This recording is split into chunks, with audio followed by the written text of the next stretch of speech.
제4부 황제의 길 제1건 강화는 거짓, 통일은 진심 제1장 태공 구출 작전과 유방의 강화 조약 배신. 4부 황제의 길 주요 인물. 우희. 항우의 연인이자 비극적인 여인이다. 항우가 해야 전투에서 몰락해가는 가운데 함께 죽음을 택하며 항우의 인간적인 면모와 비극을 더욱 부각시켰다. 그녀의 죽음은 항우의 감정적 결말을 더욱 처연하게 만든다. 경극 패왕별이의 주인공으로 널리 알려졌다. 여후. 유방의 부인이자 한나라 권력의 실세다. 유방 사후 황태자를 내세워 정권을 장악하고 정적을 무자비하게 숙청했다. 척희와 그 아들 류열을 잔혹하게 제거한 사건은 그녀의 냉철하고 독보적인 권력관을 보여준다. 중국 역사상 가장 강력한 여성 권력자 중 한 명이다. 척희. 유방이 가장 사랑한 후궁이다. 유방 사후 여후에게 잔혹하게 제거당했으며 그녀의 아들 유여도 함께 희생되었다. 척희의 비극은 궁중 암투의 잔혹함을 보여준다. 광무산 대전. 항우는 대군을 거느리고 광무로 이동해 오자 팽성과의 수송로를 타개하는데 전력을 기울였다. 그러나 수송로 확보를 결정짓기 전에 비마가 급히 달려와 아른다. 유방과 한신이 우리를 치려고 대군을 발동하여 이곳으로 오는 중이옵니다. 항우는 그 말을 듣고 크게 당황하며 항백과 종리매를 불러 상의한다. 유방이 우리와 결판을 내려고 대군을 거느리고 오고 있다는데 이를 어찌하면 좋겠소? 우리가 군량만 넉넉하다면 두려울 것이 없겠지만 군량이 없어 가지고서는 싸울 수 없는 일이 아니오. 종리매가 머리를 조아리며 품한다. 폐하께서는 지금 유방의 부모를 팽성에 잡아두고 계시옵니다. 그들을 이리로 급히 불러다 놓고 유방이 군사를 철수시키면 태공을 석방시켜주겠다는 제의를 유방에게 해보면 어떻겠습니까? 그런 조건을 유방이 들어주지 않으면 어떡하오? 다른 사람도 아닌 자신의 부모에 관한 일이므로 유방이 우리의 요구에 반드시 응해줄 것이옵니다. 만약 끝까지 들어주지 않을 경우에는 두 늙은이를 우리 손으로 죽여서 유방은 만고의 불효자식이라는 오명을 남기게 할 것이다고 말하게 되면 어쩔 수 없이 대군을 철수하고야 말 것이옵니다. 항우는 종리매의 계교를 옳게 여겨 유방의 부모를 팽성에서 데려다 놓고 말한다. 그대의 아들 유방은 그대가 나에게 붙잡혀 와 있음에도 불구하고 나와 끝까지 싸우겠다고 덤벼오고 있다. 유방이 그대들의 신변을 생각한다면 그럴 수는 없는 일이 아닌가. 그대는 살고 싶으면 지금이라도 아들에게 편지를 보내 군사를 즉각 철수시키도록 알려라. 유방이 군사만 철수시킨다면 그대와 여후를 모두 성고성으로 돌려보내 그리운 가족들을 기쁘게 만나도록 해주겠소. 태공이 즉석에서 대답한다. 내 아들이기는 하지만 유방은 어려서부터 재물과 여색만을 좋아하고 아비 어미를 돌보는 일이 없었습니다. 그 애는 아비와 어미를 잊어버린 자식이므로 내가 편지를 보내보았자 아무런 효력이 없을 것이옵니다. 효력이 있고 없고 간에 일단 편지를 쓰시오. 아무 효과가 없으면 나로서도 생각하는 바가 있으니. 태공은 어쩔 수 없이 아들에게 보내는 편지를 써가지고 항우의 검사를 받았다. 항우는 태공이 쓴 편지를 2번, 3번 읽어보고 이만하면 됐다. 유방이란 놈이 이 편지를 읽어보고 나서도 철군을 아니한다면 그것은 금수이지 사람의 자식이 아니다. 하고 매우 만족스러워하면서 대부 송자련을 시켜서 유방에게 편지를 전하게 하였다. 다음 날 송자련은 성고성으로 찾아와 태공의 편지를 전해드리기 위해 한왕을 만나 뵙겠다며 면회를 신청하였다. 뭐야? 태공께서 나에게 서한을 보내오셨다고? 한왕은 사태가 심상치 않음을 느끼고 즉시 장량과 진평을 불러 상의한다. 태공께서 나에게 서한을 보내오셨다니 이게 어찌 된 일이오? 장량이 심사숙고하다가 대답한다. 태공께서 서한을 보내오셨다면 그것은 항우가 우리 군사를 철수하게 하려는 술책임이 분명하옵니다. 대왕께서는 그 서한을 읽어보시고 슬퍼하시거나 눈물을 보이셔서는 아니 되시옵니다. 제가 말씀드리는 대로만 응답하시면 태공께서는 늦어도 열흘 안으로 돌아오시게 되실 것이옵니다. 설사 돌아오지 못하시고 항우의 손에 억류되어 계시더라도 생명에는 결코 위험이 없을 것이옵니다. 그리고 장량은 한왕에게 자세한 대책을 품고 하였다. 한왕은 그제서야 송자련을 불러들여 만나게 되었는데 그가 건네주는 태공의 편지의 내용은 이러했다. 늙은 아비는 유방에게 편지를 보내노라. 일찍이 순 임금께서는 효도를 하기 위해 천하를 헌신짝처럼 내버리신 일이 있었다. 그런데 너는 왕이 되어서도 부귀와 영화만 탐낼 뿐 어미 아비가 포로가 된 지 3년이 넘도록 일체 소식이 없으닌 그러고도 사람이라고 할 수 있겠느냐? 우리 두 늙은이는 다행히 초패왕 폐하의 각별하신 배려로 편히 지내오고 있기는 하다마는 여후마는 주야로 너를 그리워하며 눈물로 세월을 보내고 있어서 옆에서 보기에도 간장이 녹아내리는 것만 같구나. 나는 지금 항왕 폐하를 모시고 광무성에 와 있다. 그리고 내가 지금이라도 군사를 철수시키면 폐하께서는 나를 너에게 돌려보내 주시겠다는 특별 분부를 내리셨다. 그러나 내가 불응하고 끝까지 싸우려고 덤빈다면 폐하께서는 나를 죽여 머리를 성루에 높이 매달아 놓고 너의 불효를 만고에 알리겠다고 말씀하셨다. 그러므로 너는 순 임금님의 거룩하신 고사를 본받아 군사를 즉각 철수시킴으로써 우리 부자가 기꺼이 만날 수 있도록 하여라. 여후도 그렇게 해주기를 간곡히 바라고 있으니 꼭 그렇게 해주기를 거듭 당부한다. 부귀와 영화가 아무리 좋기로 그로 인해 내가 불효자의 오명을 천추에 남길 수는 없는 일이 아니겠느냐?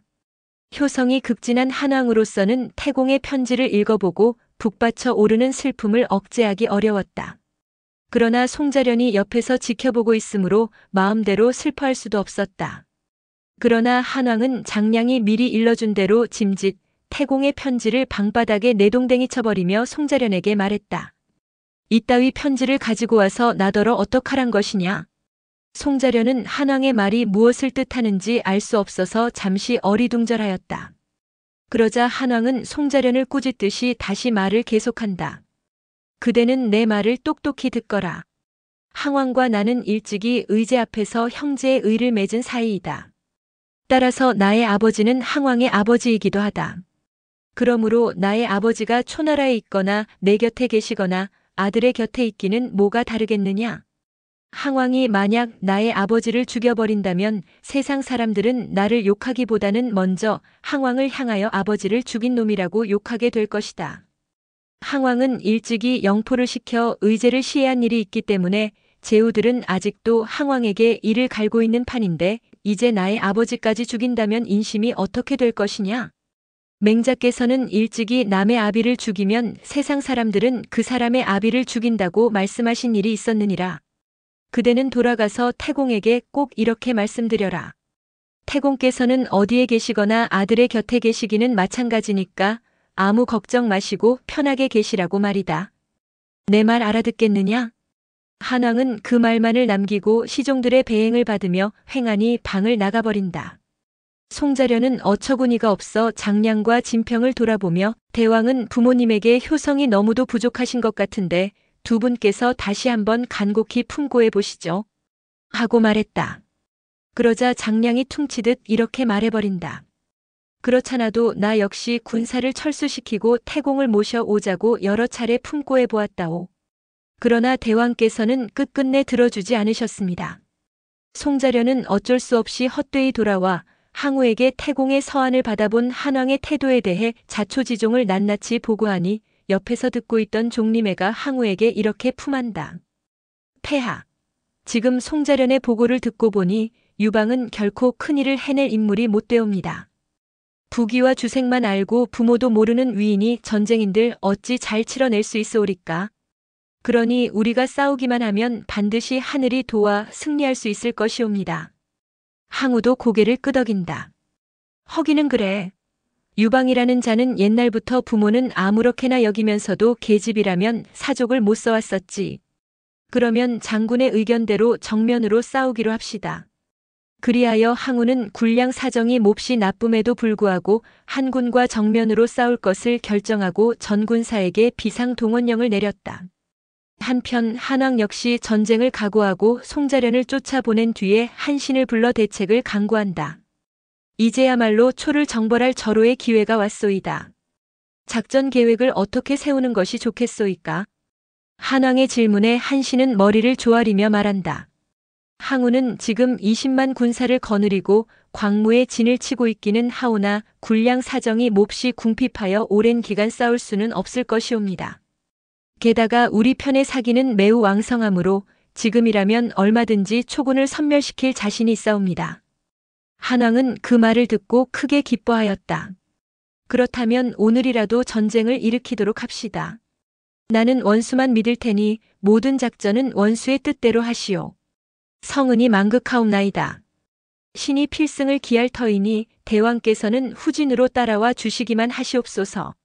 한신은 그날로 군사를 출동시켜 광무에서 20리쯤 떨어진 곳에 진을 치고 모든 장수들을 불러 긴급 작전령을 내렸다. 적은 우리가 먼 길을 오느라고 몹시 지쳐있는 줄로 알고 오늘 밤에 반드시 야습을 감행해 올 것이다. 모든 부대는 그런 줄 알고 전투 태세를 철통같이 갖추고 있으라. 이리하여 모든 부대는 전투 태세를 물샐 틈 없이 갖추고 있었다. 한왕은 본진 뒤에 후진으로 따라와 별도로 진을 쳐놓고 소하, 장량, 진평 등과 함께 한자리에 모여 앉아 작전 계획을 의논하다가 한 원수의 계략을 들어보게 원수를 이 자리에 모셔오도록 하오. 하고 명했다. 그러나 연락장수는 한참 후에 돌아와 한 원수께서 어디를 가셨는지 지금 진중에 계시지 아니합니다. 하고 말하는 것이 아닌가? 뭐야? 원수가 진중에 없다면 어딜 갔다는 말이냐? 망료 장수에게 물어보은즉 한 원수는 해가 저물 무렵에 수십 기의 기마병을 데리고 동남쪽으로 나가셨는데 아직도 돌아오지 않으셨다는 대답이었습니다. 한왕은 그 말을 듣고 대경실색하며 장량에게 묻는다. 자방 선생, 한 원수가 대전을 앞두고 행방불명이 되었다니 이게 대체 무슨 일입니까? 설마 항우와 내통하여 우리를 배반하려는 것은 아니겠지요? 한 원수가 설마 그러기야 하겠습니까? 아무튼 중요한 때에 최고 사령관이 자리를 비운다는 것은 직무태만인 것만은 확실합니다. 한왕이 보기에는 장량의 대답은 모호하게 들리기만 하였다. 그리하여 좌불안석이 된 한왕은 다시 한번 사람을 보내보았으나 심부름을 갔던 사자는 즉시 돌아와 아랬다. 모든 부대가 전투를 앞두고 긴장감이 고조되어 경비가 삼엄하기 이를 데가 없으나 한 원수만은 어디로 가셨는지 아직도 돌아오지 않았습니다. 상황이 이렇다 보니 한왕은 무슨 변고가 발생할지 몰라 걱정스럽기 짝이 없었다. 그리하여 방금 다녀온 사자에게 다시 명한다. 그대는 다시 달려가 기다리고 있다가 한 원수가 돌아오거든 나에게 즉각 알려라. 한왕은 사람을 보내놓고 한신이 돌아왔다는 소식이 있기를 학수고대하였다. 그러나 밤이 깊도록 감감무소식이더니 삼경이 지나서야 연락이 왔는데 한 원수가 조금 전에야 돌아오셨습니다. 하고 알리는 것이 아닌가? 어디를 다녀온다고 하던가? 감히 그것까지는 여쭤보지 못했사옵니다. 한왕은 생각할수록 한신의 거동이 수상스러워 승상소화를 불러 말한다.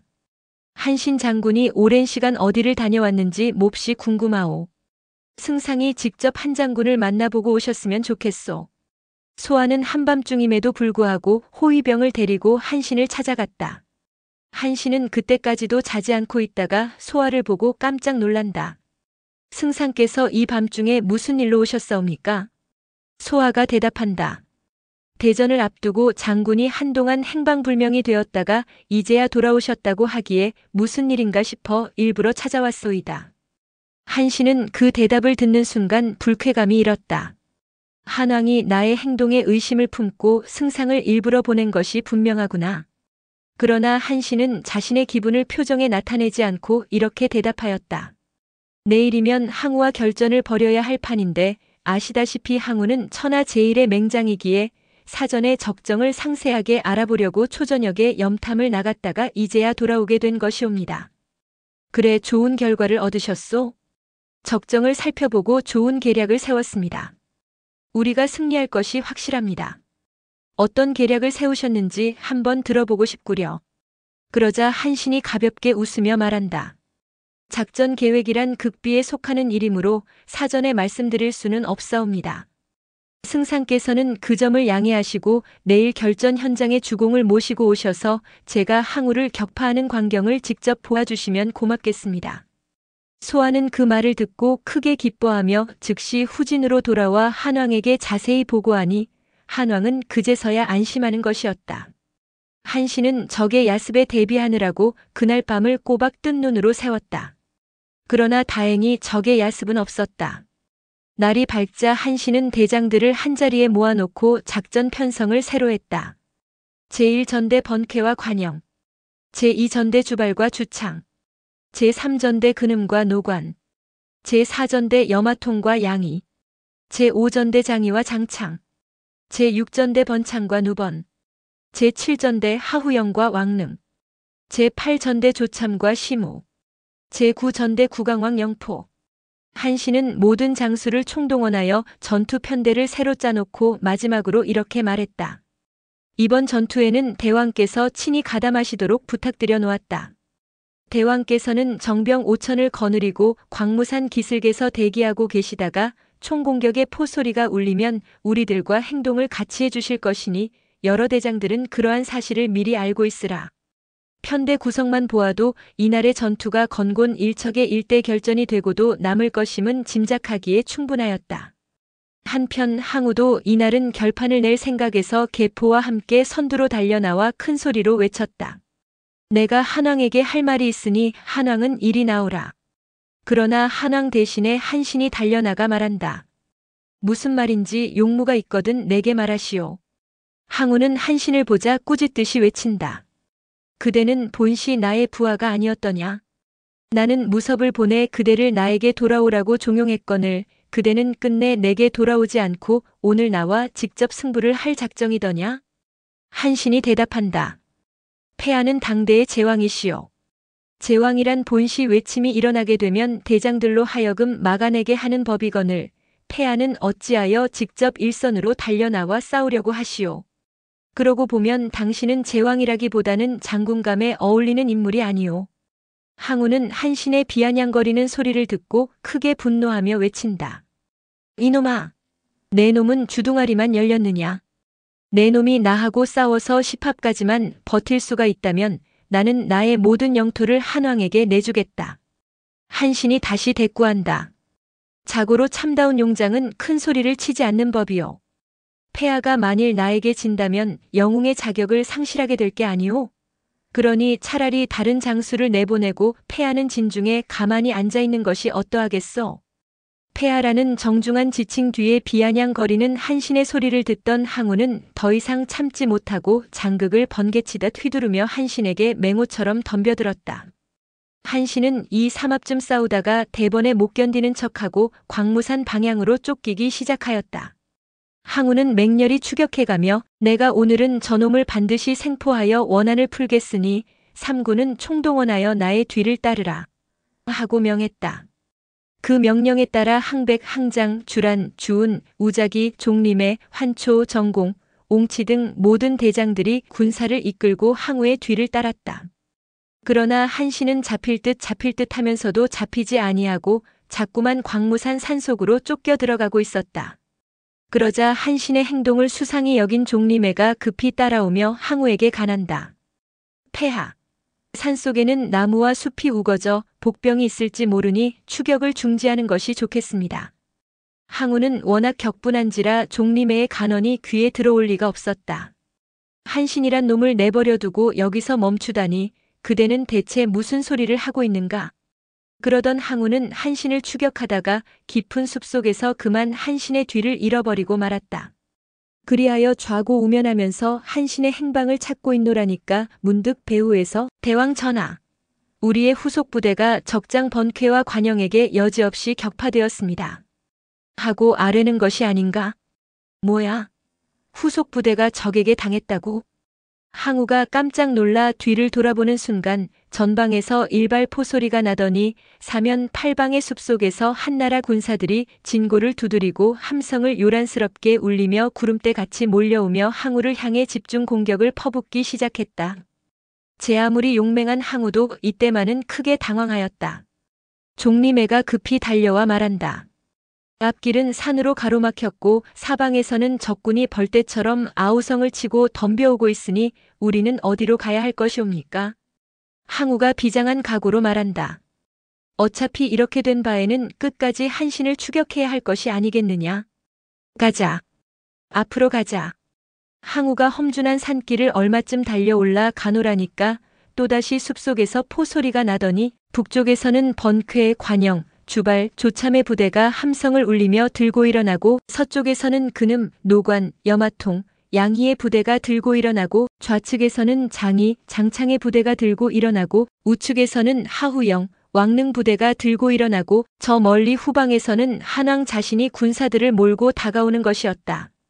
항우는 크게 화를 내며 종림의 항백과 함께 저돌적으로 반격을 가하며 내 지난날 진나라의 대군도 격파한 일이 있거늘 어찌 한나라 군사 따위에게 쫓길 것이냐 하고 몰려오는 적병을 닥치는 대로 후려갈기며 앞으로 달려나오려니까 문득 국왕왕 영포가 앞을 가로막는다. 항우는 영포를 보자 자기도 모르게 우라가 치밀었다. 이 역적놈아, 내 놈이 무슨 낯짝을 들고 내 앞에 나타났느냐. 그러자 영포는 장검을 꼬나잡으며 외친다. 당신은 나를 시켜 의제를 죽이게 하고 그 죄를 모두 나에게 뒤집어 씌우지 않았더냐. 나는 오늘 그 원한을 풀려고 왔노라. 항우와 영포가 단독으로 맞붙어 싸우기를 50여 합.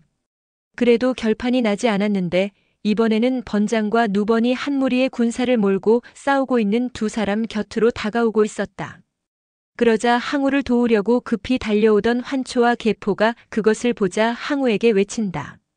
폐하께서는 뒤로 물러가 계시옵소서. 저놈들은 저희가 해치우겠습니다. 항우는 싸움을 물려주고 언덕 위로 말을 달려 올라갔다. 언덕 위에서 내려다보니 초나라 장수 계포와 환초가 한나라 장수 번장과 누번 간에 4명의 장수가 두 패로 나뉘어 창검에 불꽃을 튀기며 백병전을 전개하고 있었는데 그 용맹함이 난영난제하여 좀채 승부가 날 것 같지 않았다. 그러자 한장 영포, 조참, 시무 세 장수가 많은 군사들을 몰고 달려들어 초장 계포와 환초를 사방에서 에워싸는 것이 아닌가? 초장 종림에는 언덕 위에서 그 광경을 목격하고 항우에게 달려와 급히 말한다. 폐하 전세가 불리하여 무슨 봉변을 당하게 될지 모르겠습니다.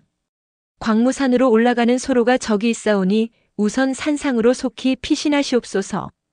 항우는 그 말을 옳게 여겨 산상으로 말을 몰았다. 그런데 정작 산상으로 올라오며 보니 한신은 저 멀리 산꼭대기에 있는 정자에서 홀로 앉아 한가롭게 술잔을 부어놓고 검은고를 타고 있는 것이 아닌가. 항우는 그 광경을 보자 또다시 우라가 치밀어 올랐다. 그리하여 즉석에서 종림애에게 명한다. 한신이란 놈이 나를 모욕하려고 일부러 저 따위 짓을 하고 있음이 분명하도다.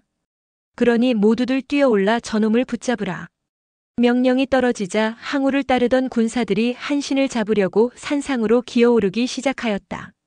그러자 한신의 주위에 매복해 있던 군사들이 일시에 들고 일어나 바위와 통나무들을 연방 굴려내리는 바람에 산상을 기어 오르던 초군 병사들은 저마다 비명을 지르며 계곡 아래로 굴러 떨어져 버리는 것이었다. 항우는 이런 광경을 지켜보며 분노가 머리끝까지 치밀어 올라 이를 갈았다. 저놈을 그냥 내버려 둘 수는 없다. 나 혼자서라도 달려 올라가 저놈을 물고를 내고야 말겠다. 하고 몸소 산상으로 달려 오르려고 하였다. 종림애가 급히 달려와 말고삐를 움켜잡으며 가난다. 폐하. 한신이 저렇듯 방자하게 구는 것은 폐하를 노엽게 만들려는 수작이 분명합니다. 오늘은 일단 후퇴했다가 후일을 기약하셔야 합니다. 저놈을 그냥 내버려 두고 가다니 무슨 소리를 하느냐. 폐하께서 산상으로 올라가시기만 하면 적은 철포와 화전을 빗발치듯 퍼붓게 될 것이옵니다. 항우가 종림애의 말을 듣고 눈물을 머금고 발길을 돌리려니까 적은 항우가 도망가는 눈치를 채고 일시에 화전을 빗발치듯 퍼부어서 산 전체가 삽시간에 불바다가 되어버렸다. 항우는 불을 피하여 급히 하산하기 시작했다. 그러나 얼마를 달려 내려오노라니까 이번에는 적장 누번이 한 무리의 군사들과 함께 앞길을 가로막으며 외친다. 역적 항우는 어디로 가느냐? 목숨이 아깝거든 이 자리에서 항복하라. 항우는 악이 바칠 대로 바쳤다. 그리하여 벼락 같은 소리를 지르며 누번에게 달려들었다. 이놈아, 너는 역발산 기계세의 항우를 못 알아본다는 말이냐? 항우와 누번은 정면으로 싸우기 시작했다. 그러나 누번은 항우의 상대가 되지 못했다. 누번이 항우와 7, 8합을 겨루다가 항우의 철퇴를 맞아 말에서 떨어져 버리려는 바로 그 순간 이번에는 멀리서부터 시무와 왕능이 비호같이 달려오며 항적은 죽지 않으려면 항복하라. 하고 고래고래 소리를 지르는 것이 아닌가. 한신은 군사들을 어떻게나 용의 주도하게 분산해 배치해 놓았는지 항우가 가는 곳마다 한나라 군사들이 몰려들었던 것이었다. 항우는 눈물을 머금고 또다시 쫓기는 수밖에 없었다. 얼마를 쫓기다 보니 날이 저물어 달빛이 훤히 밝은데 산골짜기의 강물이 앞을 가로막는다. 강물은 깊고 세차게 흘러서 그냥 건널 수는 없었다. 아! 앞은 강이 가로막고 뒤에서는 적이 추격해오고 나는 여기서 죽어야 한다는 말인가. 항우는 강물을 바라보며 자기도 모르게 탄식하였다. 그러자 그때 이번에는 엉뚱한 방향에서 한 무리의 군사들이 자신을 향하여 달려오고 있지 않은가. 내 놈들은 누구냐? 항우는 자신도 모르게 전투 태세를 갖추며 외쳤다.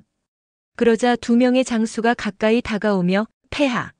저희들은 주운과 환초이옵니다. 폐하께서 쫓기신다는 소리를 듣고 폐하를 도우려고 급히 달려왔사옵니다. 오, 그대들이 이곳에 나타날 줄은 정말 몰랐구나. 고맙다 고마워. 항우가 부하 장수들에게 고맙다는 말을 해보기는 이때가 처음이었다. 항우는 주운과 환초가 거느리고 온 5천여 명의 군사들과 함께 또다시 도망을 치는데 날이 밝아서 보니 광무산에는 가는 곳마다 한 군의 붉은 깃발이 펄럭이고 있었다. 항우는 그 광경을 보고 눈물을 머금고 주운에게 말한다.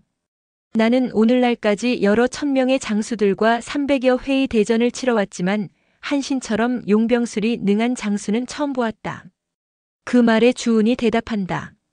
한신은 폐하와 정면으로 싸워서는 승리할 자신이 없으니까 계획적으로 우리를 산속으로 유인하여 복병 작전을 썼을 것이옵니다.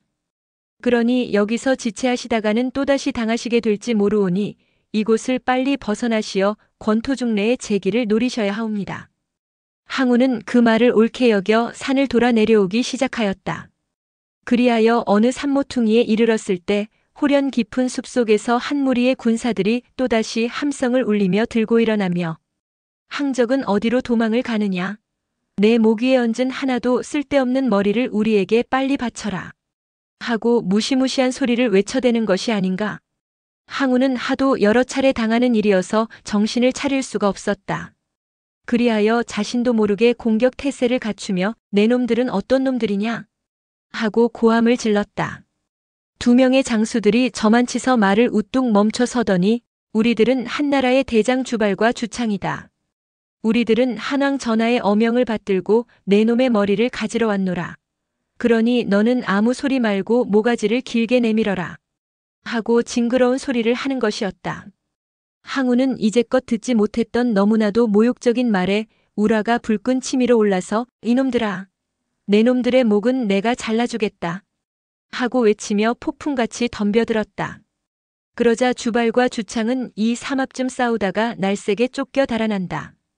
워낙 지독한 욕설을 들은 항우는 약이 오를 대로 올라서 이들을 맹렬히 추격해 가는데 돌연 또다시 철포 일발 소리가 나더니 이번에는 사방에서 복병들이 들고 일어나 항우를 에워싸고 총공격을 가해 오는 것이었다. 그들은 근음과 노관이 거느린 복병이었다. 여기서 양군은 일대 혼전을 벌였다. 그러나 한나라 군사들은 사전에 매복하고 지형을 익혀두는 등 사전 전투 준비를 갖추고 있었으므로 초군은 지리멸렬 참패를 면치 못했다.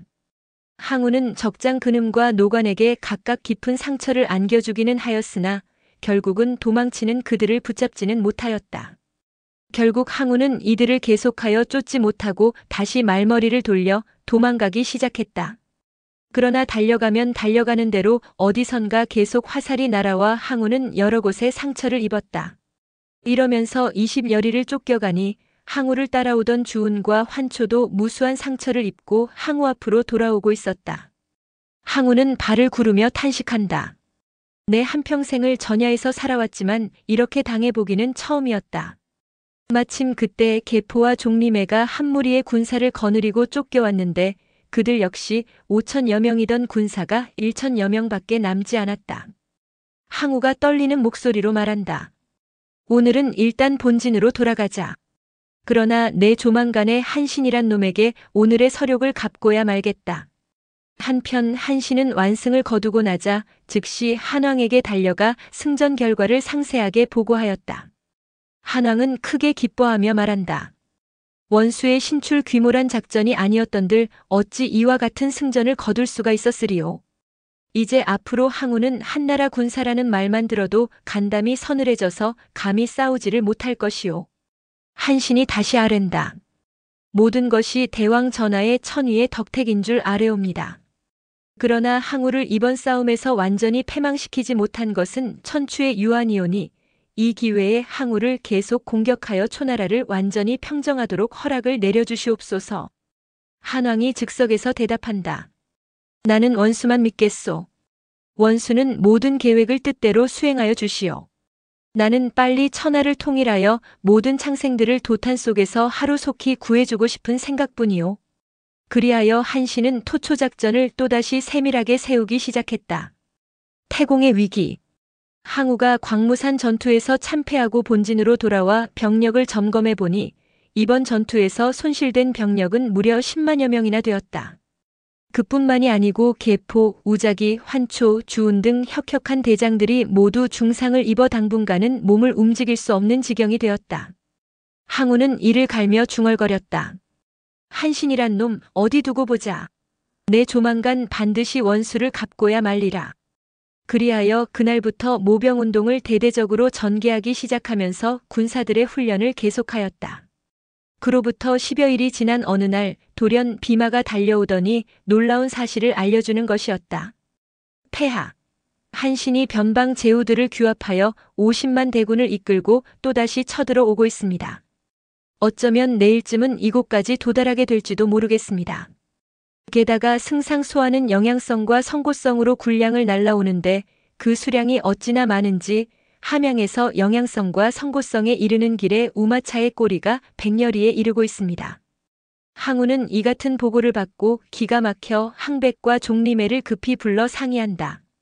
우리는 군량도 부족하고 병력도 넉넉하지 않은데 한신이란 자가 50만 대군을 다시 몰고 쳐들어온다니 이를 어찌하면 좋겠소?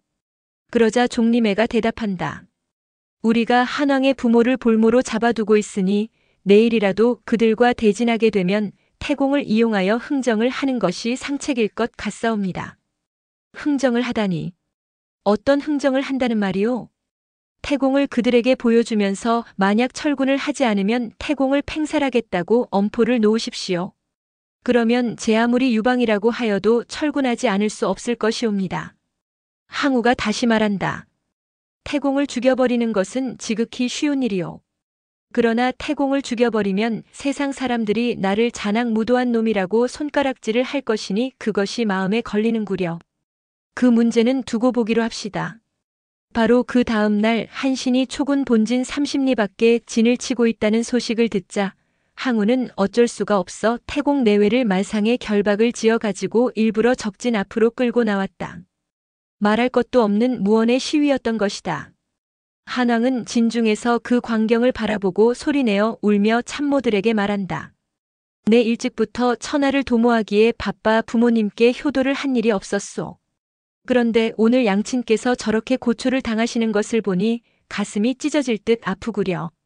그러니 부모님을 살리기 위해서는 차라리 철군을 하는 것이 어떻겠소. 진중의 장수와 병사들은 한왕의 애타는 심정은 알고도 남음이 있었다.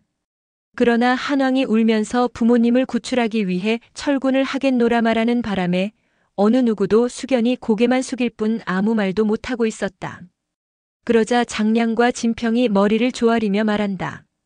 대왕께서는 조금도 상심하시지 마시옵소서. 항우는 우리 군사들을 철수시키려고 지금 엄포를 놓고 있기는 하지만 태공 내외분을 절대로 죽이지는 못하옵니다. 천하의 대세가 거의 결정되어가는 이 중요한 판국에 주공께서 이런 약한 말씀을 하시면 어떡하시옵니까? 한왕은 마상에 결박되어 있는 부모를 멀리 바라보며 다시 말한다. 항우가 태공 내외분을 죽이지 않는다고 무엇으로 보장할 수 있겠소? 천하를 얻는 것도 중요하지만 부모님을 참혹하게 돌아가시게 하는 것은 자식으로선 차마 할 수 없는 일이오. 장량과 진평이 다시 품한다. 대왕께서는 항우의 술책에 현혹되셔서는 아니 되시옵니다. 항우는 우리 군사들을 철수시키기 위해서 어쩌면 가마솥에 기름을 끓이면서 태공을 팽살하겠다고 엄포를 놓을지도 모르옵니다. 그런 경우에도 조금도 놀라지 마시고 항우에게 이러저러하게 말씀하시옵소서. 항우는 결단코 태공을 죽이지는 못하옵니다. 그러면서 장량은 한왕에게 자세한 대책을 들려주었다. 바로 그때 일선 부대장이 급히 달려오더니 초패왕이 대왕 전하와 직접 대화를 나누자는 전가를 보내왔사옵니다. 하고 알린다. 그 말을 듣고 장량이 한왕에게 품한다. 신이 한신 장군을 시켜 경계를 삼엄하게 할 터이온즉 대왕께서는 안심하시고 항우와 대화를 나누도록 하시옵소서. 그리고 한신을 시켜 군사를 사방에 배치하게 하였다. 이윽고 한왕은 항우 앞에 당당히 나타나 장량이 일러준 대로 항우에게 큰 소리로 외친다. 초패왕은 나의 말을 들어보시오. 그대는 이미 궁지에 몰려 있어서 어차피 항복을 아니할 수가 없게 되었소. 순순히 항복해 온다면 나는 초왕의 지위를 자손 만대에 이르도록 보살펴주겠소. 그러나 나의 선의를 무시하고 끝까지 싸우려고 한다면 오늘 중으로 당신의 머리를 베어버리고 말겠소. 항우는 그 말에 크게 격분하며 이놈아, 너는 나를 어디까지나 모욕할 작정이냐? 하고 외치며 맹수같이 한왕에게 덤벼들었다. 그러자 번쾌, 관영, 주발, 왕릉이 한왕을 엄호하면서 싸움을 가로막았다. 그리하여 한바탕 백병전이 계속되는 가운데 후련 일발의 포소리를 신호로 여기저기서 한나라 군사들이 들고 일어나 항우를 에워싸고 사방에서 포위망을 좁혀오는 것이 아닌가. 항우는 좌충 우돌로 싸우는 수밖에 없었다. 항우는 과연 천하의 맹장이었다. 한나라 군사들에게 둘러싸여 있는 데다가 호랑이 같은 4명의 대장들로부터 사방에서 공격을 당하면서도 항우는 조금도 당황하지 않고 이리저리 막아내며 공격하고 있었다. 그러나 적은 인의 전술로 항우를 생포하려고 수천 명의 군사들이 일시에 함성을 내지르며 새까맣게 덤벼오는 것이 아닌가? 항우가 제 아무리 용맹스러워도 벌떼처럼 사방에서 몰려오는 수천 군졸들을 한꺼번에 죽여버릴 수는 없었다. 그리하여 말머리를 돌려 포위망을 뚫고 나가려는 그때 아군인 주란, 주운, 계포, 종림의 등이 1만여 군사들을 몰아쳐 항우 앞으로 나오며 적병들을 닥치는 대로 후려갈기는 것이었다. 결국 이날의 싸움은 피차간에 이렇다 할 승부 없이 끝나버렸다. 종림애가 본진으로 돌아와 항우에게 품한다. 오늘은 실패로 끝났지만 내일도 태공을 끌고 나가 흥정을 다시 한번 해보시옵소서. 그러면 한왕은 반드시 철군에 응할 것이옵니다. 그래서 적들이 철군한다면 우리는 팽성으로 돌아가 군사를 대대적으로 양성해가지고 후위를 도모해야 합니다. 항우는 그 말을 옳게 여겨 고개를 끄덕였다. 한편 장량과 진평은 태공을 구출해올 계획을 여러모로 골똘히 강구하고 있었다. 그러다가 장량은 초나라 출신의 포로들 중에서 제법 똘똘해 보이는 자를 한 명 골라 이렇게 말했다. 내가 만약 내 말을 잘만 들어준다면 나는 너를 크게 출세시켜주겠다. 너는 그럴 생각이 있느냐? 포로가 크게 기뻐하며 대답한다. 무슨 일인지는 모르겠사오나 대인께서 하명을 하시면 어떤 일이라도 해내겠습니다. 내게 부탁하려는 일은 결코 어려운 일이 아니다. 그저 초나라의 상서령인 항백 장군에게 내가 보내는 편지를 무사히 전해주면 되는 일이다. 너는 본시 초나라 군사이기 때문에 초나라 사정을 누구보다도 잘 알고 있을 것이 아니냐? 어떻게 하면 아무도 모르게 항백 장군에게 편지를 전해줄 수 있을지 한번 생각해 보아라. 포로는 그 말을 듣고 더욱 기뻐하며 말한다. 그런 일이라면 식은 죽 먹기보다도 쉬운 일이옵니다. 대인께서 편지를 써주기만 하시면 저는 그 편지를 남모르게 무사히 전해드릴 뿐만 아니라 답장까지 받아가지고 오겠습니다. 장량은 그 말을 듣고 크게 기뻤다. 그리하여 항백에게 보내는 밀서를 써주면서 이렇게 주의를 주었다. 이 편지를 다른 사람이 보면 큰일 날 것이니 품속에 깊이 품고 가거라. 염려 마시옵소서. 저는 결코 어리숙한 놈이 아니옵니다. 무슨 재주를 부려서라도 항백 장군께 직접 전달해 올리겠습니다. 이리하여 초나라의 포로는 상금까지 미리 챙겨받고 싱글벙글하면서 초나라로 떠나갔다. 포로는 장량의 밀서를 품고 국경을 넘다가 초나라의 경계병에게 체포되어 버렸다. 경비관이 포로에게 묻는다. 내 놈은 한나라의 포로가 된 놈이 분명해 보이는데 무슨 재주로 살아왔느냐? 포로가 대답한다. 저는 한군에게 잡혀 있다가 겨우 도망을 쳐서 돌아오는 길이옵니다. 저의 부모님이 항백 장군님과 친분이 있으신 관계로 저는 항백 장군님을 모시고 있던 몸이오니 저를 원대 복귀시켜 주시옵소서. 경계관은 문제의 인물이 항백 장군의 직속 부하라는 소리에 그만 기가 죽었다. 그리하여 다음 날 그를 항백 장군에게 인계해버리고 말았다.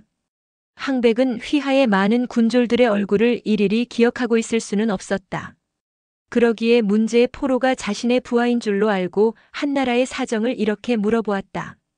내가 한나라의 포로가 되었다가 무사히 탈출해 왔다니 매우 기특하구나. 그래 혹시 너는 장량이라는 사람을 본 일이 있느냐? 항백은 친구 장량이 전쟁통에 어떻게 지내는지 궁금하였던 것이다. 포로가 대답한다.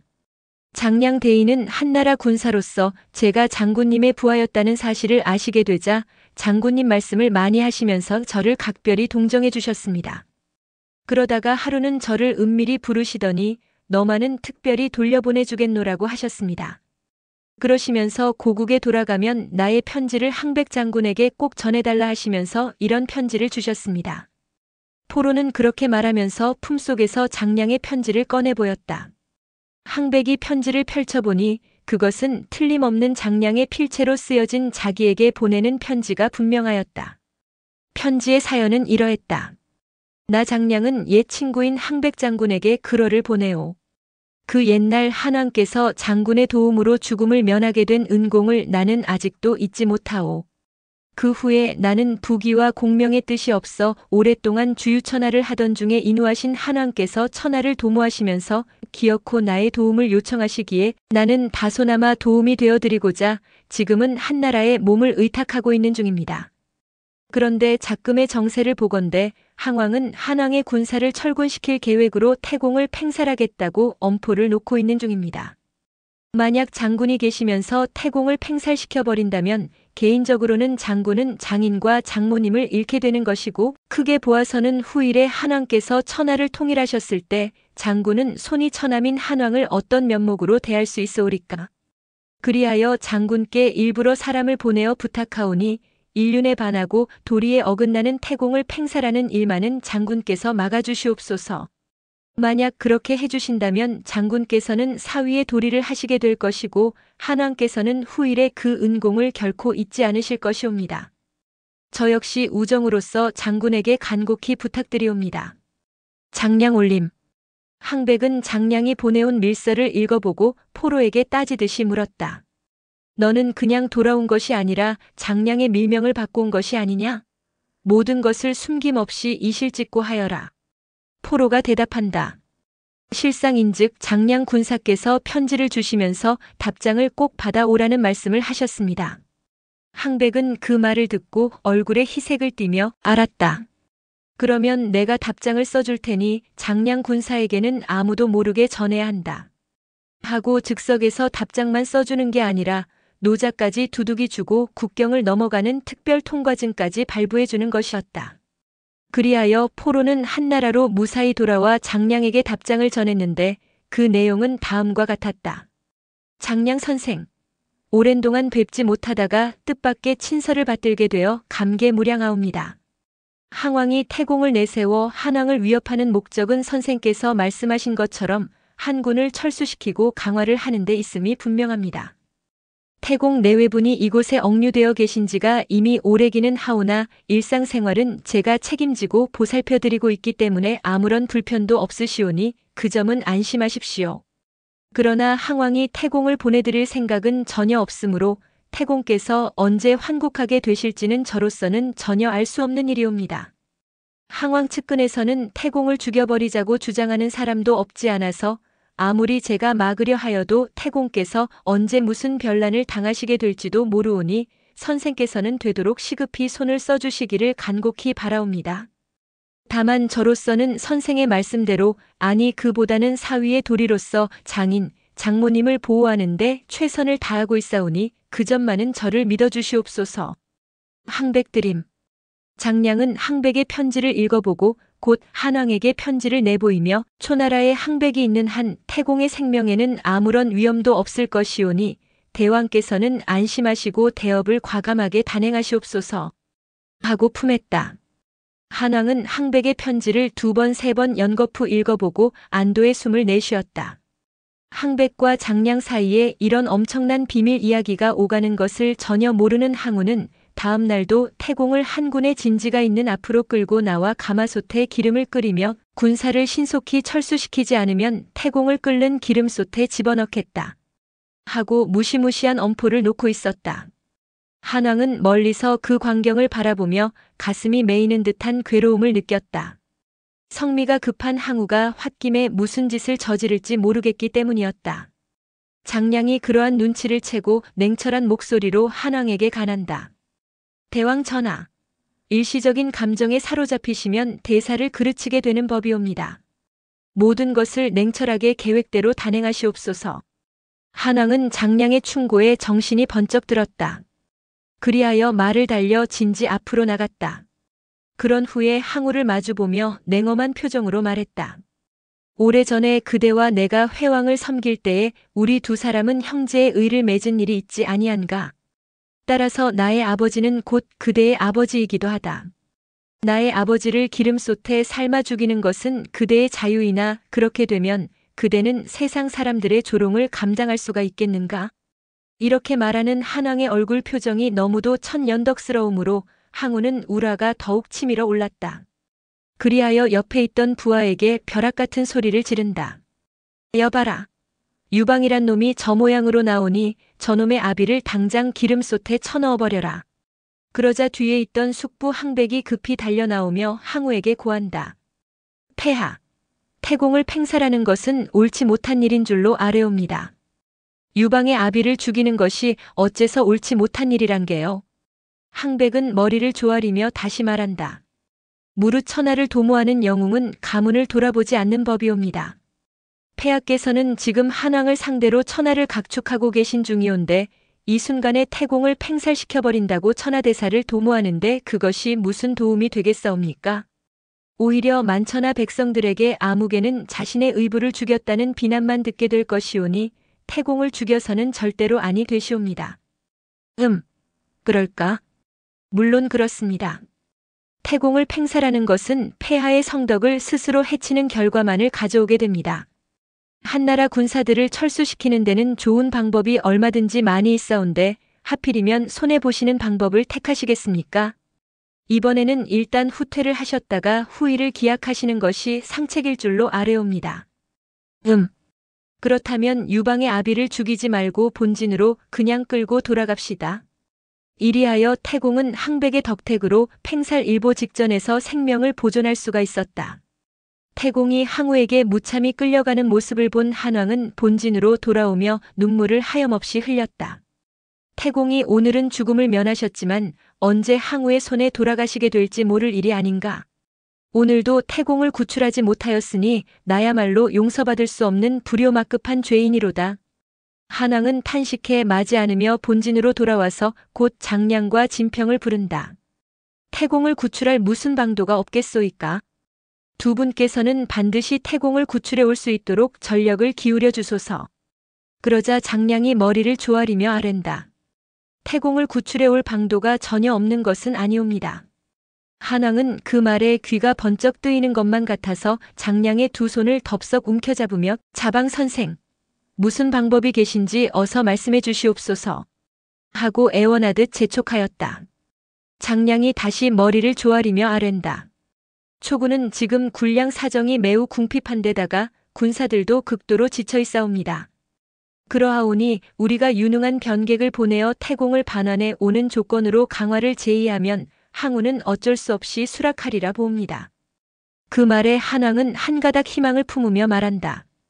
태공을 무사히 모셔오는 조건이라면 항우에게 속히 강화를 제의해 보기로 합시다. 그러면 누구를 변객으로 보내는 것이 좋겠소이까? 장량은 한동안 머뭇거리다가 조용히 말한다. 글쎄 옳습니다. 항우를 설득하려면 지혜와 구변이 무척 능해야 하겠는데 지금 우리 진영에는 그만한 인물이 없는 것이 큰 걱정이옵니다. 그러자 저 멀리 말석에 앉아있던 노인 하나가 손을 번쩍 들며 장량에게 나무라듯 말한다. 항우에게 보낼 사람이 없으시다니 장량 선생은 무슨 말씀을 그리 하시옵니까?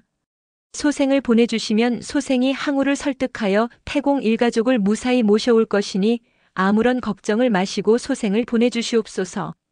소리가 나는 곳으로 모든 사람들이 시선을 향해 보니 말을 한 인물은 낙양에 살던 후공이라는 노인이었다.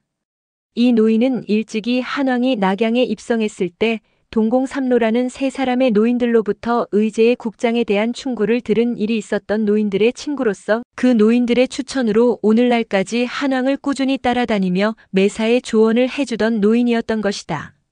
한왕은 후공이 자처하는 것을 보고 크게 기뻐하였다. 그러나 장량은 무척 망설이는 기색을 보이며 후공에게 말한다. 후공께서도 잘 알고 계시다시피 항우는 성미가 급하고 괴팍스러워서 자칫하여 말 한마디를 잘못했다가는 후공도 무사하기 어렵겠지만 까딱 잘못하다가는 태공이 영영 돌아오지 못하실 수도 있습니다. 그런데도 자청하여 가시겠다는 말씀입니까? 후공은 다시 장량을 나무라는 태도로 말한다. 선생처럼 항우를 겁내기만 하다가는 어느 누구라도 그를 만나 교섭을 못하게 될 게 아니옵니까? 지금처럼 걱정만을 앞세워 차일피일로 시간만 보낸다면 어느 세월에 태공을 모셔오게 될 것이옵니까? 소생은 주상의 후운을 받아온 지가 오래이오나 아직 이렇다 할 보답을 못했습니다. 이번에 소생이 태공을 모셔와서 그동안의 은혜를 조금이라도 갚을 수 있도록 기회를 베풀어 주시옵소서. 한왕이 그 말을 듣고 크게 기뻐하며 장량에게 말한다. 후공의 결심이 매우 고마우니 후공을 사신으로 보내기로 합시다. 나 자신이 항우에게 직접 강화 요청의 서신을 쓸 테니 선생께서는 후공과 별도로 항우와의 교섭에 임하는 문제를 상의해 주소서. 이리하여 후공은 한왕의 친필 서한을 가지고 항우를 만나러 초나라로 떠나갔다. 항우는 한왕의 사신이 찾아왔다는 소리를 듣고 속으로는 은근히 기뻤다. 이번에는 한군과 정면으로 싸워보았자 승리할 가망이 없다고 느끼고 있었기 때문이었다. 항우는 찾아온 사신에게 자신의 위세를 보여주기 위해 모든 대장들을 소집하여 자신의 좌우에 시립시켜 놓은 후 자신은 장검을 차고 용상에 높이 올라앉아 후공을 자기 앞으로 불러들였다. 후공은 어전으로 가까이 다가와 보니 항우는 마치 성난 호랑이 같이 누나를 부릅뜨고 후공을 노려보기만 하는 것이 아닌가? 후공은 항우 앞으로 조용히 다가와 아무런 말도 하지 아니하고 하하하하 하고 소리내어 웃기만 하였다. 그러자 항우는 발끈 화를 내며 꾸짖는 소리를 한다. 그대는 한왕의 심부름을 온 자가 아니던가? 심부름을 온 자가 어찌하여 나를 비웃는가? 나의 칼이 무서운 줄을 그대는 모른단 말인가? 그러자 후공은 미소를 지으며 대답한다. 폐하는 만대를 이어내릴 하늘이 내린 아들로서 무위를 천하에 떨치고 계시는 어른이시온데 누가 감히 폐하를 두려워하지 않으오리까? 소생은 일개유생으로서 제주에 있어서는 옛날의 관중이나 아기 같은 현사의 명성에 전혀 미치지 못하는 보잘것없는 촌로일 뿐이 옵니다. 그런데도 불구하고 폐하께서는 소생에게 보란듯이 위엄을 과시하기 위해 폐하의 좌우를 혁혁한 대장들로서 시립을 시켜놓으셨으니 그 어찌 우스운 일이 아니오리까? 소생이 신뢰를 무릅쓰고 웃음을 터뜨린 것은 바로 그 때문이었사옵니다. 항우는 그 말을 듣고 보니 부끄러운 생각이 들었다. 그대의 말을 듣고 보니 그렇기도 하구려. 그러면서 좌우에 시립해 있는 대장들을 굽어보며 한왕의 사신을 단독으로 만날 터이니 그대들은 모두 물러가 있으라. 하고 명하며 자신도 허리에 차고 있던 장검을 풀어 앞에 내려놓았다. 후공은 그제서야 큰 절을 올리니 항우는 절을 받으며 묻는다. 한왕이 무슨 용무로 그대를 보냈는지 어서 용무를 말하라. 그러자 후공은 한왕의 친필 서한을 항우에게 두 손으로 받들어 올리며 말한다. 한왕께서는 초안 양국이 전쟁을 종식하고 구정을 돈독히 하시고자 소생을 일부러 보내셨습니다. 자세한 사연은 친필 서한에 적혀 있을 것이오니 폐하께서 직접 읽어보아 주시옵소서. 한왕이 나에게 강화를 요청해 왔다는 말이구려. 항우는 그 자리에서 한왕의 서한을 펼쳐보았는데 그 내용은 다음과 같았다. 한왕 유방은 삼가 항왕 폐하께 글을 올리옵니다. 내 일찍이 듣건대 하늘이 제왕을 보낼 때에는 백성을 위함이라고 알고 있습니다. 그런데 우리 두 사람은 아직 1000명을 받들지 못한 채 오늘날까지 70여 회나 싸움을 계속해 오면서 무고한 군사와 백성들을 수십만 명이나 죽고 다치게 하였으니 이 어찌 하늘의 노여움을 사지 않을 수 있사오리까. 이에 본인은 크게 깨달은 바 있어 후공을 보내어 우리 두 사람 사이에 강화를 맺고자 하는 바입니다. 그리하여 홍구를 경계로 하여 서쪽은 한나라의 영토로 삼고 동쪽은 초나라의 영토로 삼아 제각기 독립국가임을 인정함과 동시에 군사들을 물림으로써 형제의 정리를 옛날과 같이 돈독히 하고자 제의하는 바이옵니다. 그렇게 되면 피차간의 부귀도 마음껏 누릴 수가 있을 것이고 백성들도 태평성대를 누릴 수 있을 것이니 이 어찌 좋은 일이 아니오리까. 이에 싸움을 멈추고 평화를 제의하오니 폐하께서는 제3숙고하시어 강화에 쾌히 응해주시기를 거듭 바라옵니다. 한왕 유방 올림. 항우는 유방의 편지를 읽어보고 속으로 생각해본다. 지금 우리는 군량이 부족하여 어차피 싸울 형편이 못 된다. 싸워서 승리할 자신이 없을 바에는 차라리 못 견디는 척하고 상대방의 요구대로 강화 조약을 맺어주고 팽성으로 돌아가 그리운 우미인과 더불어 즐거운 생활을 하는 것이 현명한 일이 아니겠나? 항우는 생각이 거기에 미치자 후공을 가까이 불러 말한다. 나는 한왕과 끝까지 싸워서 자웅을 결할 생각이었소. 그러나 지금 이 편지를 읽어보니 강화를 맺는 것이 좋을 것 같구려. 그러면 나도 강화에 응하기로 하고 내일 사신을 별도로 보내도록 할 터이니 귀공은 먼저 돌아가 한왕에게 나의 뜻을 전하도록 하시오. 후공이 한왕에게 돌아와 항우와의 면담 결과를 상세하게 말하니 한왕은 크게 기뻐하였다. 태공의 구출. 바로 그 다음 날 항우는 약속대로 한왕에게 사신을 보내왔다. 항우의 사신은 한왕에게 머리를 조아리며 품한다. 항왕 폐하께서는 강화 조약을 정식으로 맺기 위해 한왕 전하와 직접 만나시자는 분부이시옵니다. 강화 조약을 맺기 위해서라면 한왕 자신이 항우를 직접 만나야 할 것은 이미 각오하고 있었다. 그러기에 한왕은 항우의 사신에게 이렇게 말했다. 강화 조약을 정식으로 체결하려면 물론 우리 두 사람이 직접 만나야 할 것이오. 그러나 우리 두 사람이 직접 만나는 데는 두 가지의 선결 조건이 있소. 그것만은 반드시 지켜주어야 하겠소. 선결 조건이란 어떤 것을 말씀하시는 것이옵니까? 한왕이 대답한다. 첫째는 우리 두 사람이 만나는 장소에는 무장병이 단 한 사람도 있어서는 안 된다는 것이오. 강화 조약을 맺고 형제의 의를 돈독히 하는 자리에 무장병이 있다는 것은 서로 간의 감정을 소원하게 하는 것이 아니겠소? 항우의 사신은 그 말을 듣고 고개를 크게 끄덕이며 지당하신 말씀이시옵니다. 돌아가거든 폐하께 그 말씀을 꼭 여쭙겠습니다. 또 하나의 선결 조건은 어떤 것이옵니까? 또 하나의 조건이란 우리 두 사람이 만나는 이 기회에 태공 내외분과 나의 내자, 아내를 모두 나에게 돌려주십사 하는 것이오. 화목을 도모하면서 나의 양친과 내자를 억류해 두는 것은 이치에 어긋나는 일이니 이 문제도 꼭 품고해 주시오. 그러나 그 문제에 대해서만은 항우의 사신은 대답의 난색을 표하면서 그 문제 역시 소생으로서는 지당하신 말씀이신 줄로 아뢰옵니다. 하오나 소생이 직접 품고 하기에는 매우 어려운 문제이오니 대왕께서 별도의 사신을 보내주시면 고맙겠나이다. 하고 말하는 것이었다. 알겠소이다. 귀공이 직접 여쭙기 어렵다면 후공을 귀공과 함께 보내어 직접 청원하도록 하겠소이다. 다음 날 후공이 항우의 사신과 함께 초진을 다시 찾아가니 항우가 묻는다. 후공은 무슨 일로 나를 다시 찾아오셨소? 후공이 대답한다. 한왕은 폐하께 없어 강화 조약을 응낙해 주신데 크게 감동하고 계시옵니다. 그런데 두 분이 내일 만나실 때에 무장병을 일체 배치하지 말 것과 그 자리에서 태공 일가족을 모두 반환해 주심으로써 형제의 정리를 더욱 두텁게 하시자는 한왕의 분부를 말씀드리고자 찾아왔사옵니다. 뭐? 태공 일가족을 모두 반환해 달라고? 항우는 뜻밖의 조건에 적잖이 당황하는 빛을 보였다.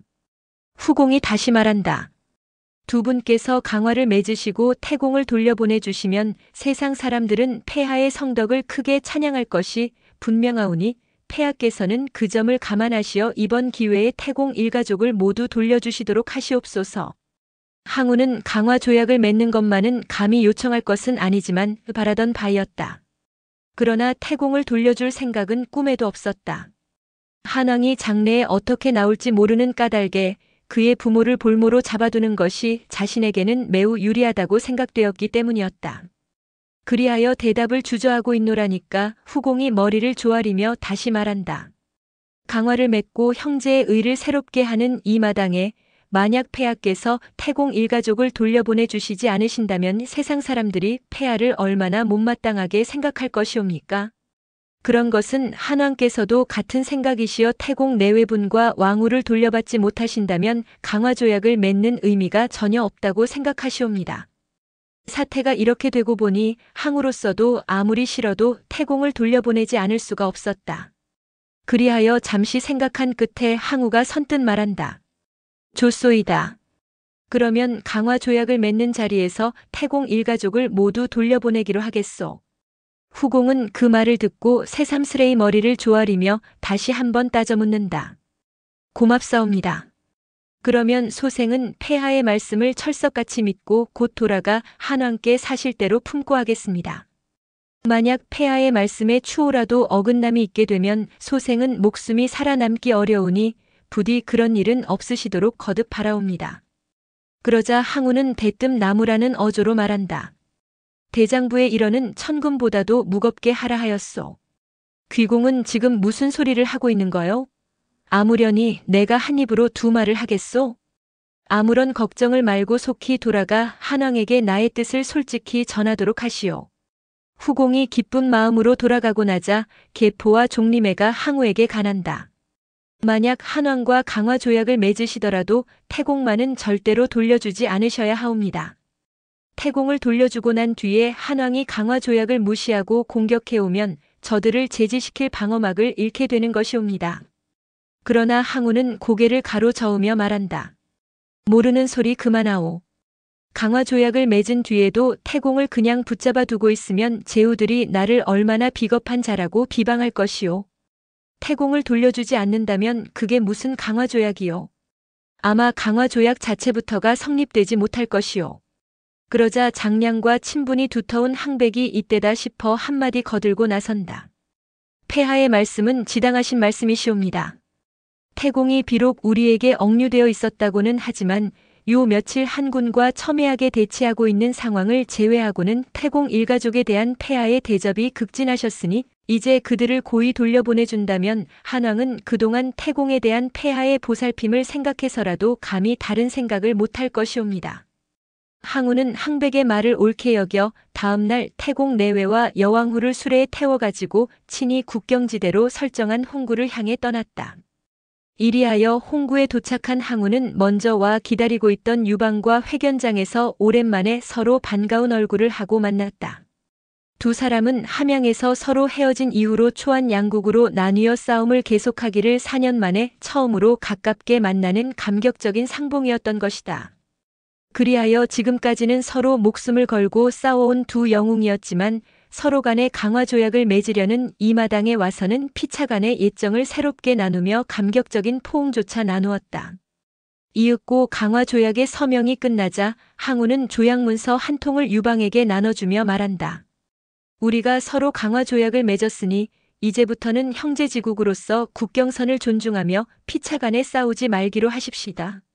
나는 군사들을 거느리고 곧 팽성으로 돌아갈 것인데 그 전에 태공 일가족을 모두 돌려드리기로 하겠소.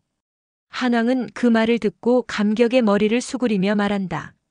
대왕께서 나의 일가족을 모두 돌려주신다니 이렇게도 고맙고 기쁜 일이 없소이다. 이리하여 태공 일가족은 인질로 붙잡힌 지 3년 만에 아들인 한왕의 곁으로 무사히 돌아올 수 있었고 항우는 곧 군사를 거두어 팽성으로 돌아가 버렸다. 한편 한왕은 기쁨을 감추지 않으며 태공 일행을 모시고 본진으로 돌아오니 장량, 진평 등이 멀리까지 영접을 나와주었다. 한왕은 희색이 넘치는 시선으로 장량을 보며 말한다. 이번에 태공 내외분을 무사히 모시고 돌아올 수 있었던 것은 선생의 덕분입니다. 선생의 출중하신 계략이 아니었던들 태공 내외분께서 어찌 오늘처럼 무사히 돌아오실 수가 있었겠습니까? 그것은 사실이었다. 장량이 항우의 곤궁함과 유방의 절실함을 상쇄시키는 한 초간의 강화조약을 추진하지 않았던들 태공은 결코 항우의 소나귀를 벗어나기는 극히 어려웠을 것이다. 그러기에 한왕은 장량의 공을 크게 치하하고 나서 다시 말한다. 항왕은 강화조약을 체결하기가 무섭게 팽성으로 돌아갔으니 우리도 속히 철군하여 함양으로 돌아가기로 해야겠소. 장량은 그 말을 듣자 천만의 말씀이라는 듯 고개를 가로저으며 말한다. 우리가 함양으로 철군한다는 것은 크게 경계해야 할 일인 줄로 아뢰옵니다. 한왕이 깜짝 놀라며 반문한다. 크게 경계해야 할 일이란 무엇을 뜻하는 말씀이오? 대왕께서는 거듭 생각해 보시옵소서. 우리 군사들이 오늘날까지 목숨을 걸고 결사적으로 싸워온 것은 오로지 전쟁에서 이김으로써 고향에 돌아갈 수 있다는 희망에 불타 있었기 때문이옵니다. 그런데 초군과의 강화 조약으로 인하여 고향을 지척에 두고 고향으로 돌아갈 희망을 포기하고 함양으로 철수해버린다면 어느 군사가 우리 진영에 계속 남아있으려고 하겠습니까? 그리하여 태반의 군사들이 도망을 가버리면 대왕께서는 누구와 더불어 나라를 꾸려나가실 것이옵니까? 한왕은 유방의 말을 듣고 크게 걱정스러웠다. 고향에 돌아가기를 포기하고 서역에 그냥 눌러 앉아버리면 태반의 군사들이 도망을 가버릴 것이 분명했기 때문이었다. 자방 선생, 그러면 이 문제를 어찌했으면 좋겠소이까? 장량이 냉철하게 대답한다. 우리가 항우에게 강화 조약을 요청한 것은 태공을 구출해 오기 위한 일시적인 속임수에 지나지 않았던 것이옵니다. 이제 우리가 태공 일행을 모셔오는데 성공하였으므로 이제 우리의 성패의 여부는 오로지 대왕의 결단에 달려있사옵니다. 그럼에도 우리가 강화 조약을 액면 그대로 이행하여 천하를 한초로 양분한다면 변방의 제후들은 누구를 임금으로 섬기고 누구의 신하라고 말할 수가 있어오리까? 자고로 하늘에는 해가 둘 있을 수 없고 백성들에게는 두 임금이 있을 수 없는 법이옵니다. 지금이라도 천하를 통일할 수 있는 능력은 10중 8구 대왕께서 가지고 계시옵니다. 그러나 초패왕이 지금처럼 팽성으로 돌아가게 되면 분명히 천하 통일의 야망을 버리지 못하고 군사를 부쩍 키우게 될 것이 자명한 일인데 이것을 그냥 내버려 두었다가는 후일에 호랑이를 키워 커다란 피해를 입는 것과 무엇이 다르겠나이까? 이론이 정연한 장량의 설득을 듣고 한왕은 자신도 모르게 한숨을 쉬었다. 아무리 그렇기로 나는 이미 초패왕과 강화 조약을 맺었는데 조약의 먹물도 마르기 전에 약속을 배반한다면 이번에는 만천하가 나를 믿으려 하지 않을 것이 아니오. 그러자 장량이 즉석에서 반론한다. 그것은 크게 잘못된 생각이시옵니다.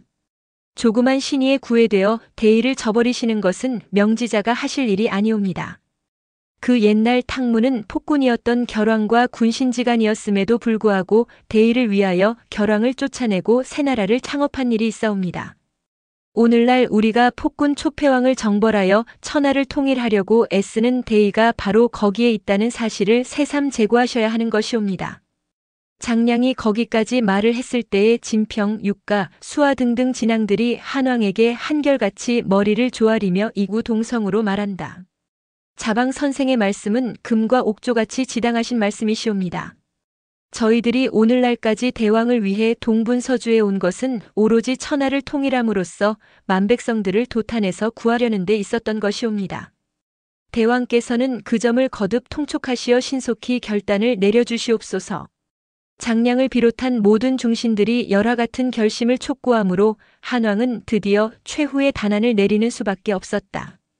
여러분의 생각이 모두 그렇다면 나는 초패왕과의 약조를 파기하고 여러분들의 의견에 따르기로 하겠소이다.